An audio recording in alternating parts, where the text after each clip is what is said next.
We all know Elon Musk for being one of the smartest men, if not the smartest man in the world. Elon Musk is a smarter than average individual with an enormous ambition and drive, but I think that us mere mortals actually can incorporate some of his productivity secrets into our daily life.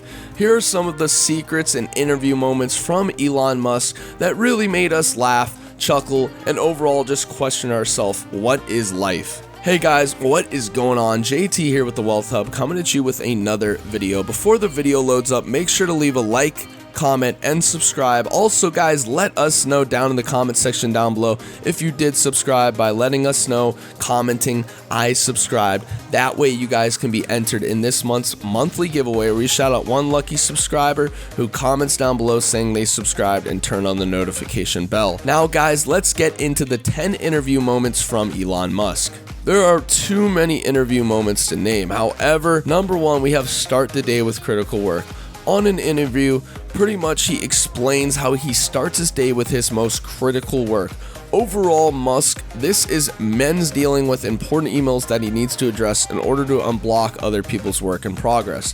He typically starts the day at 7 a.m. and replies to critical emails for at least a half an hour. Musk is careful to filter anything that is not deemed critical, focusing on only the most important items. In his own words at the USC commencement speech, focus on signal over noise. Don't waste time on stuff that actually doesn't make things better.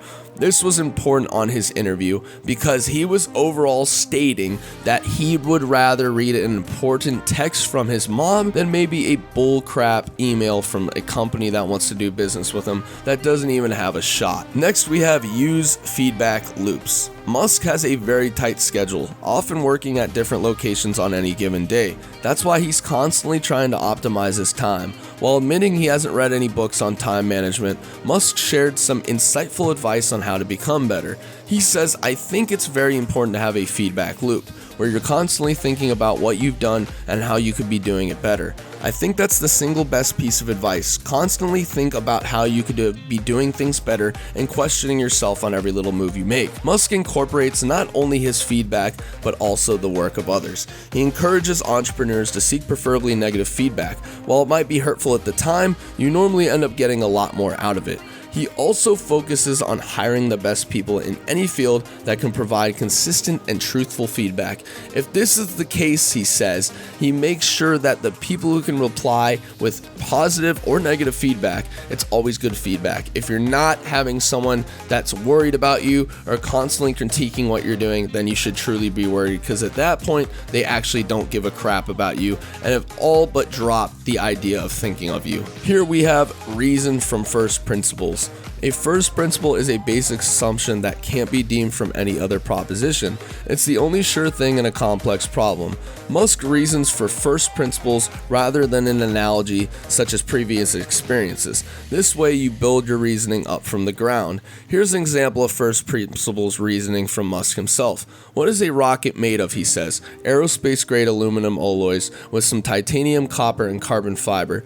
Then he says, what is the value of those materials on the commodity market? It turns out those materials cost of a rocket was about 2% of the typical price. Instead of buying a rocket for millions of dollars, Musk decided to purchase the raw materials for cheap and build the rockets himself on his own company. And that's when SpaceX was born. A dude literally spent under $1 million on it, and it's worth close to $1 billion nowadays. That is insane. Upcoming, we have use asynchronous communication. The first productivity hack gave you a slight hint for this one. Musk prefers to communicate on his own terms. That means defaulting to email and text, both asynchronous ways of communication. In his own words on this interview, I do love email, he says. Whenever possible, I try to communicate asynchronously.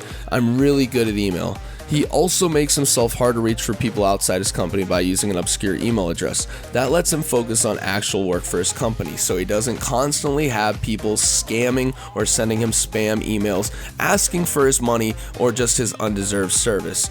So overall, this makes a lot of sense because Elon Musk is a very, very busy man. If everyone has your email, you're never going to get any work done. You're literally going to have like millions of email accounts open at all parts of the day and have them just filing out by the star locations, star contacts, making sure the actual people you want to contact you are the ones that are popping up in your email. Next, we have master communication. When Musk is not building rockets or revolutionizing the automobile industry, there's one place you can always find him: on email. He joked in this conference interview, "I do a lot of email, very good at email, that's my core competency." He is extremely clear, concise, and direct on his emails. As an example, read the email sent him and his entire staff who use acronyms, simply called "Acronyms Seriously Suck." He frequently emails his entire company with updates on how to communicate, company visions and mission, and being more productive at work. He is also a master at public speaking, converting complex concepts into easy to understand language using an authentic voice.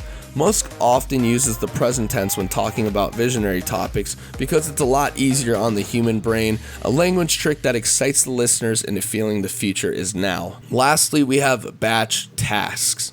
Multitask strategically is what Musk is known for. Whenever possible, he combines several tasks together in a productivity hack known as batching. For example, he answers emails while eating or having a meeting over lunch.